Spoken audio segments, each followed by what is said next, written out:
vez eu quero agradecer a confiança de todos vocês e falar que estou mais feliz do que a primeira vez.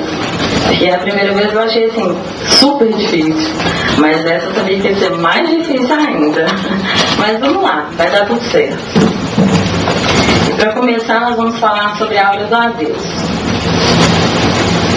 Vou fazer duas perguntas.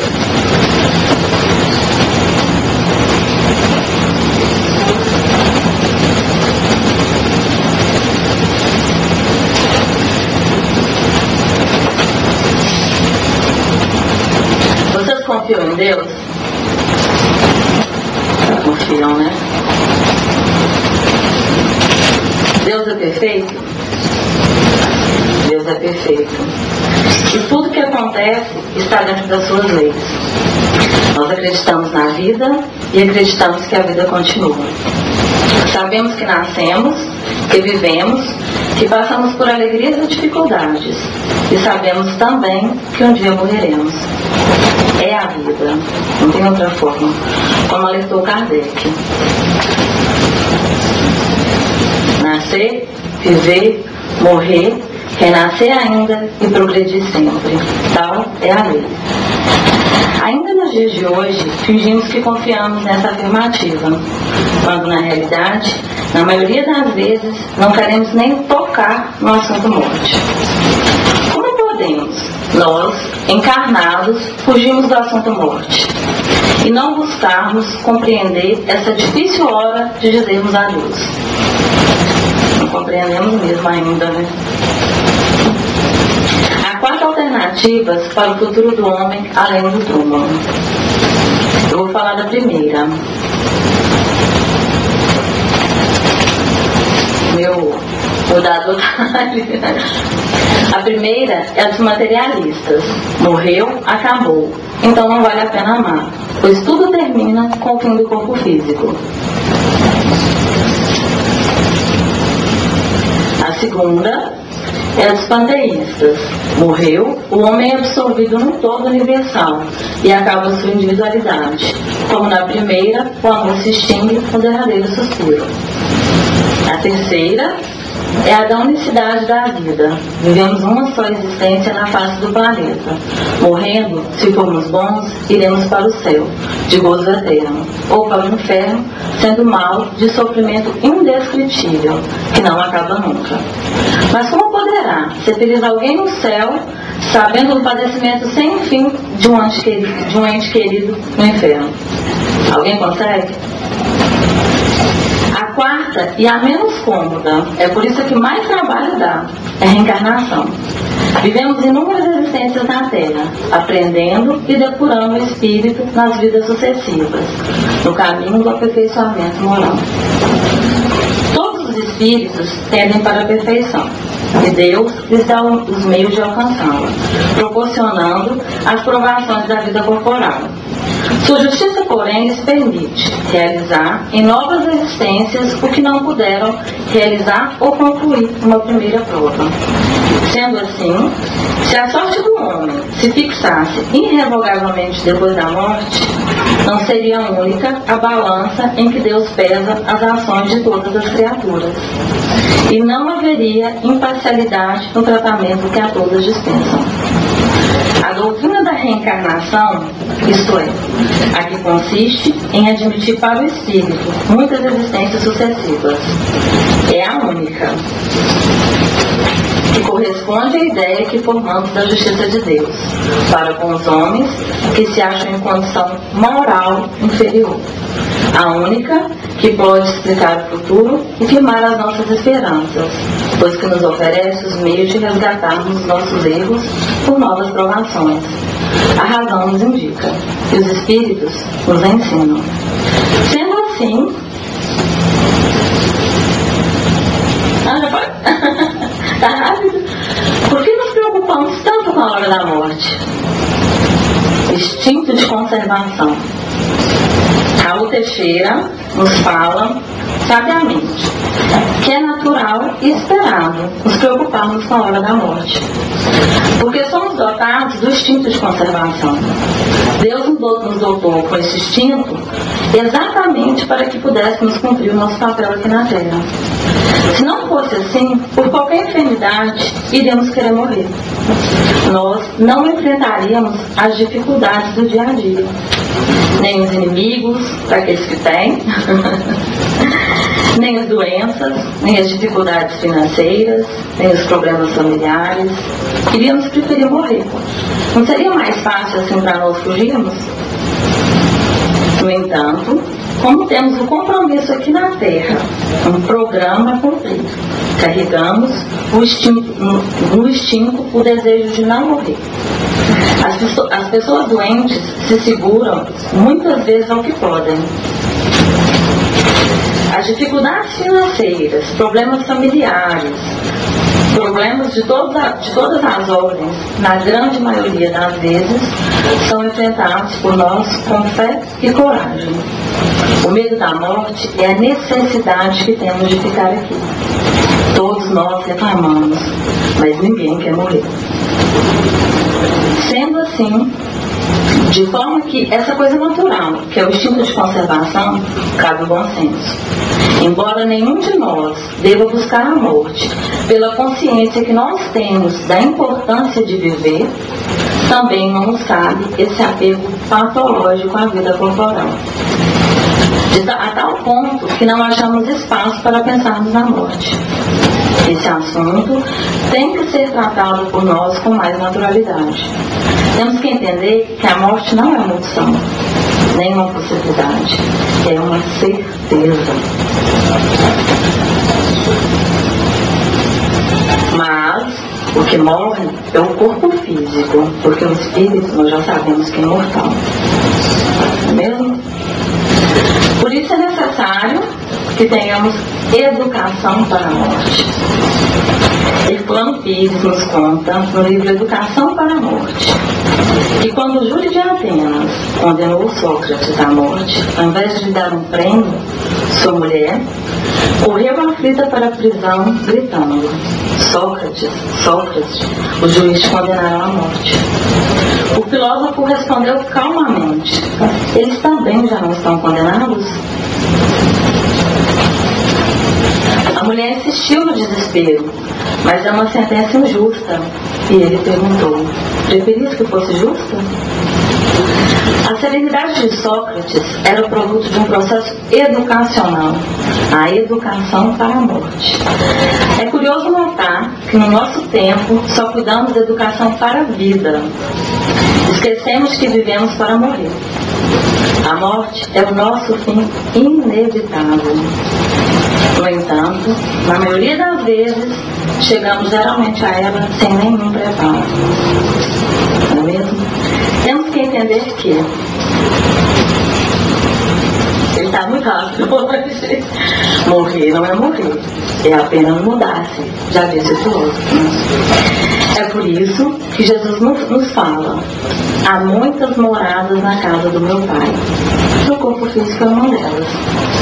Daí a necessidade de falarmos sobre a hora da morte e de falarmos da hora de dizermos adeus e seguirmos para novas moradas, ou de dizermos adeus e vermos as pessoas que amamos seguirem para essas moradas. Nesses momentos, como devem proceder aqueles que ficam aqui no plano físico? Será que alguém para pensar o que se passa no coração e na cabeça de um recém-desencarnado? Eu nunca parei. Nunca parei para pensar. Nós vamos ver na questão 936 do Livro dos Espíritos. Como é que as dores inconsoláveis dos que sobrevivem se refletem nos espíritos que as causam? O espírito é sensível à lembrança e à saudade dos que lhe eram caros na terra, mas uma dor incessante e desarrosada o toca penosamente. Por quê? Nessa dor excessiva, ele vê falta de fé no futuro e de confiança em Deus. E, por conseguinte, um obstáculo ao adiantamento dos que o choram e talvez a sua reunião com eles. Estando o espírito mais feliz no plano espiritual que na terra, lamentar que ele tenha deixado a vida corporal é desejar que ele não seja feliz. Por exemplo, imaginemos 2 irmãos que se acham metidos na mesma prisão. Ambos alcançarão um dia a liberdade, mas um a obtém antes do outro. Seria caridoso que o que continuar preso se entristecesse porque o seu irmão foi libertado primeiro? Não haveria de sua parte mais egoísmo do que afeição em querer que, da sua prisão e do seu sofrer, partisse o irmão ao mesmo tempo? O que parte primeiro é o que primeiro se liberta, e só nos cabe felicitá-lo, aguardando com paciência o momento que ao nosso turno também seremos. Impacientemente suportamos as tribulações da vida. Tão insuportáveis elas nos parecem que não compreendemos que podemos suportá-las. No entanto, se tivermos suportado corajosamente e se soubermos impor silêncio às nossas murmurações, felicitados também seremos. Quando estivermos fora do corpo físico, por havermos enfrentado com esperança momentos tão dolorosos. Precisamos entender que, no momento do desencarne, não tem nada de penoso para o homem de bem, que conserva-se calmo, semelhante a quem acompanha as fases de um tranquilo despertar. Para aquele cuja consciência ainda não está pura, a perturbação é cheia de ansiedade e de angústias, que aumentam à proporção que ele, da sua situação, se compenetra. Sabendo que o espírito leva um tempo para a aceitação e para a compreensão do seu novo estado, o papel dos que ficam aqui é fundamental. Por isso é tão importante nos alertarmos sobre como devemos proceder diante do desencarne. Porque é muito comum o desencarnado, além de enfrentar a separação do corpo físico, na grande maioria das vezes, depara com uma completa falta de respeito os que aqui ficam. Existem pessoas que comparecem para despedir de um desencarnado puramente por obrigação social, usando o momento para relatarem os defeitos do desencarnado. Assim, comentários maledicentes e banais sobre os que naquele momento sofrem são comuns nessas ocasiões. E é a obrigação social que leva a esses fatos. Quando o certo seria que todos se compadecessem pela dor da família. Outro exemplo da falta de respeito vem dos próprios familiares, muitas vezes mais preocupados com os inventários e pertences materiais do que com o desencarnado. E como será que se sente desencarnado com relação a esses pertences materiais e os objetos que aqui ficam? Vamos ver na questão 311 do Livro dos Espíritos. A veneração que se tenha pelos objetos materiais que lhe pertenceram ao espírito lhe dá prazer e atrai a sua atenção para esses objetos. É sempre grato ao espírito que se lembrem dele, e os objetos que lhe pertenceram trazem-no à memória, os que ele no mundo deixou. Mas o que o atrai é o pensamento dessas pessoas, e não aqueles objetos. Claríssimo, né? Tudo na vida obedece à disciplina. E eu fui procurar o que era disciplina lá no Google, né? E eu descobri que é respeito, educação, boa ordem e instrução. Portanto, aqueles que respeitam o desencarnado não lhe causam dor. Tudo tem a sua hora, e ter respeito é bom a todos nós. Não nos esqueçamos de que aquele que partiu tinha defeitos e qualidades, e ninguém vira santo de uma hora para outra.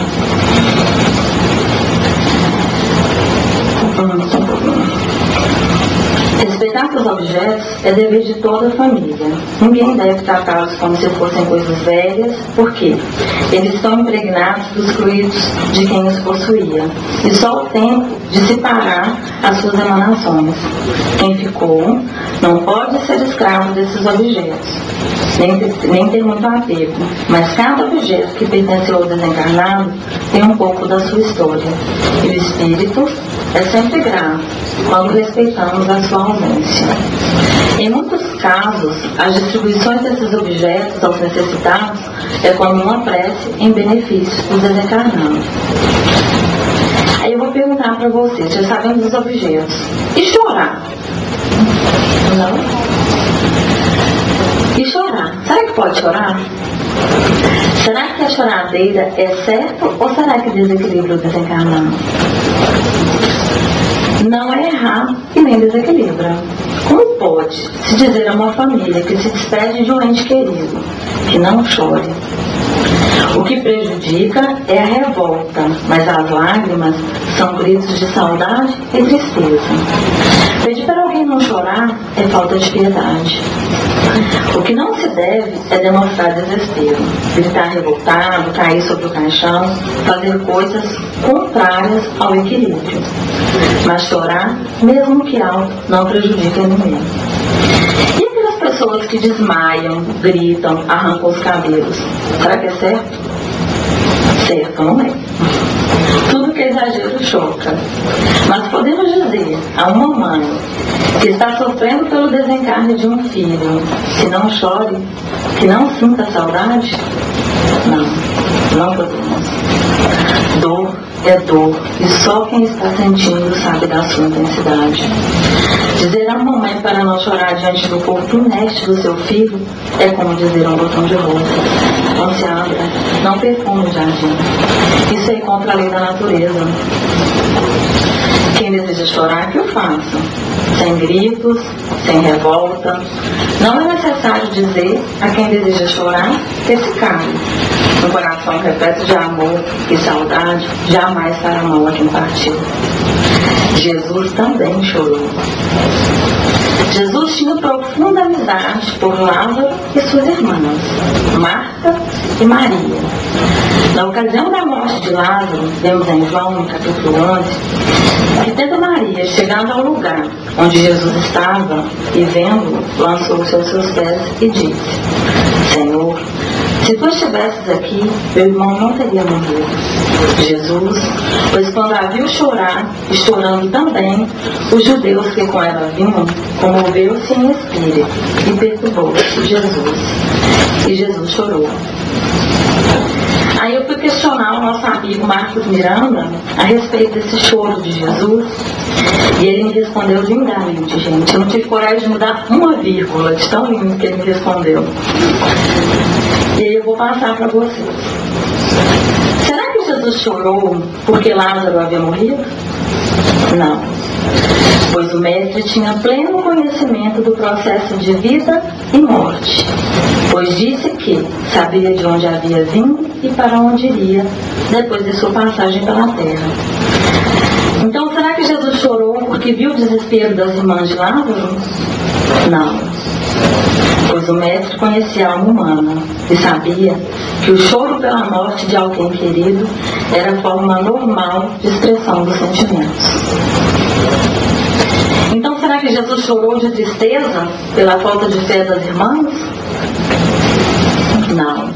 Pois o mestre, como espírito mais evoluído na Terra, sabe que nossa confiança no Pai é muito frágil. Então, por que Jesus chorou?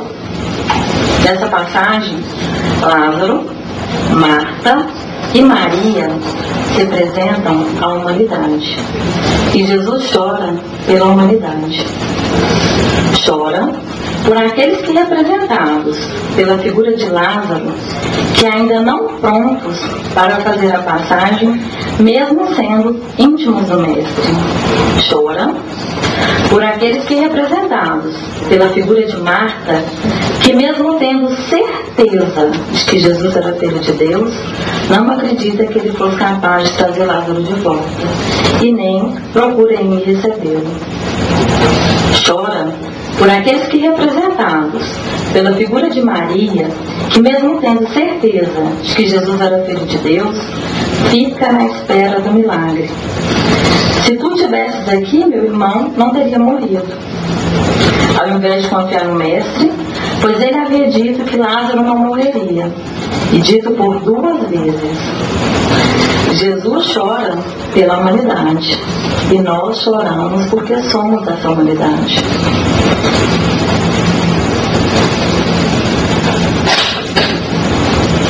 Temos que compreender que o mundo espiritual obedece disciplinadamente à lei do amor, e ninguém é desamparado quando retorna à espiritualidade.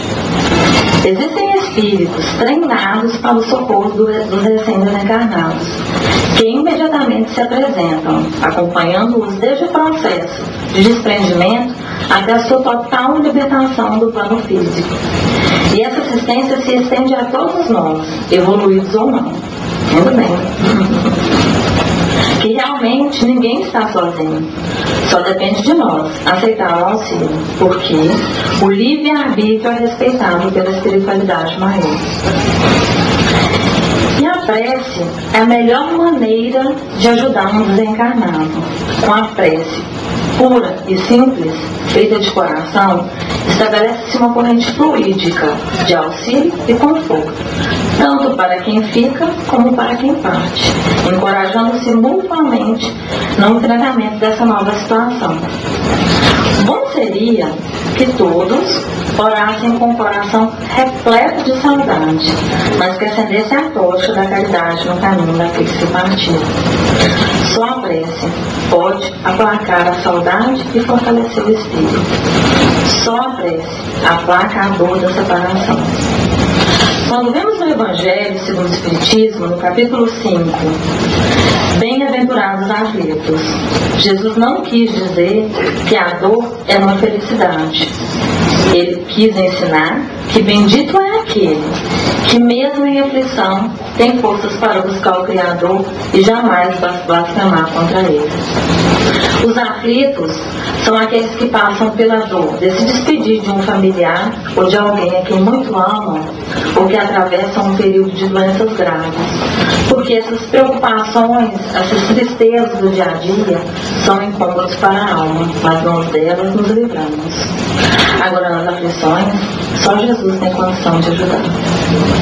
O homem pode dar o remédio da palavra amiga, mas só Jesus cura as feridas das aflições. Sabemos que a doutrina espírita é uma doutrina de amor e esperança.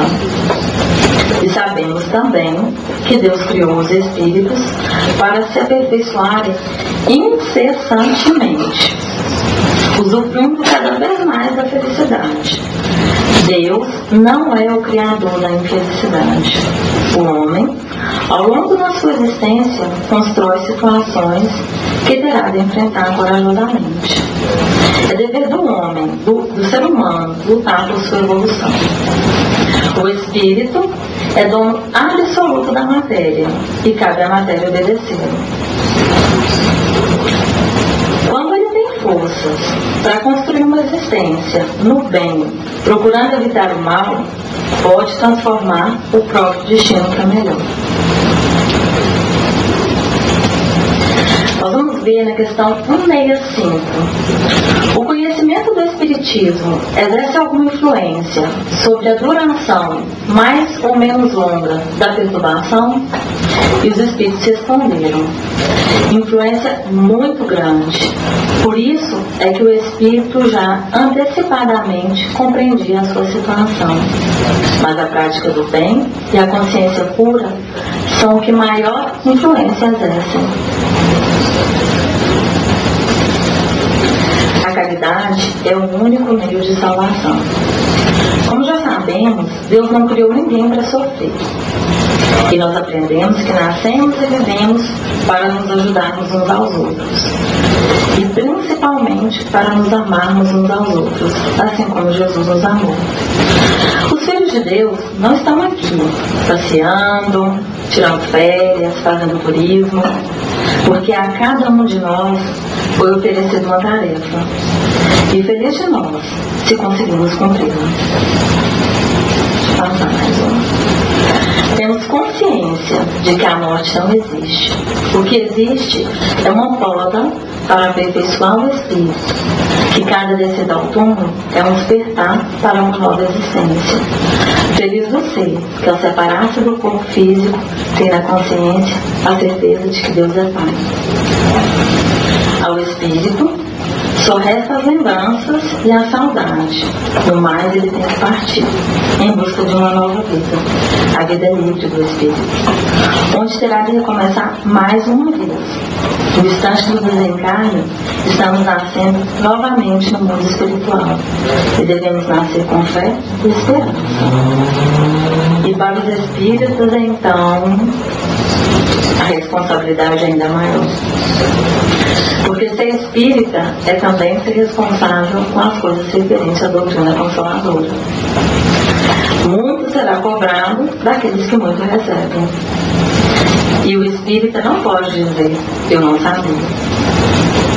Pois todos os dias, intuitivamente ou através dos livros, nós somos alertados para o valor da tão falada reforma íntima.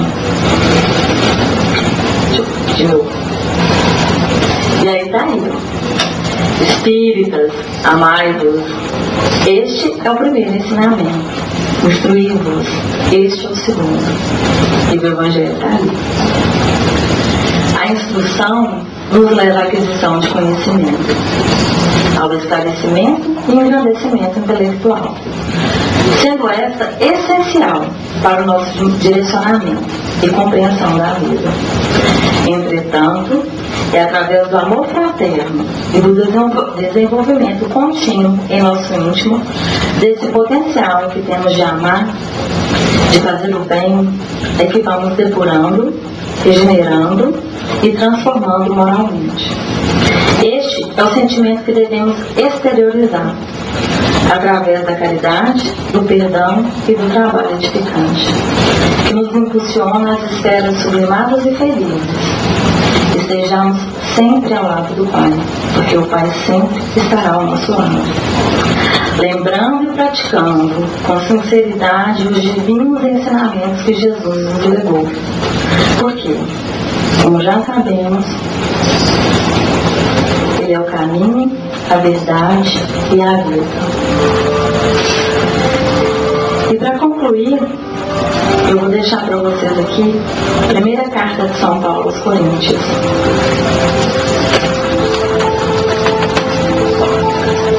Se eu falasse todas as línguas, as dos homens e dos anjos, mas não tivesse amor, seria um bronze que soa ou um símbolo que retira. Se eu tivesse o dom da profecia, se conhecesse todos os mistérios e toda a ciência, se tivesse toda a fé a ponto de remover montanhas, mas não tivesse amor, nada seria. Se eu gastasse todos os meus bens no sustento dos pobres e até me fizesse escravo, para me gloriar, mas não tivesse amor, de nada me aproveitaria. O amor é paciente, o amor é bom, não é invejoso, não é presunçoso, nem se enche de orgulho, não faz nada de vergonhoso, não é interesseiro, não se coleriza, não se alegra com a injustiça, mas fica alegre com a verdade. Ele desculpa tudo, ele crê tudo, espera tudo, suporta tudo. O amor jamais acabará, as profecias desaparecerão, as línguas cessarão, a ciência desaparecerá. Com efeito, o nosso conhecimento é limitado, como também é limitado o nosso profetizar. Mas quando vier o que é perfeito, desaparecerá o que é imperfeito. Quando eu era criança, falava como criança, pensava como criança, raciocinava como criança. Quando me tornei adulto, rejeitei o que era próprio de criança. Agora conheço apenas em parte, mas então conhecerei completamente, como sou conhecido. Atualmente permanecem essas três: a fé, a esperança e o amor. Mas a maior delas é o amor.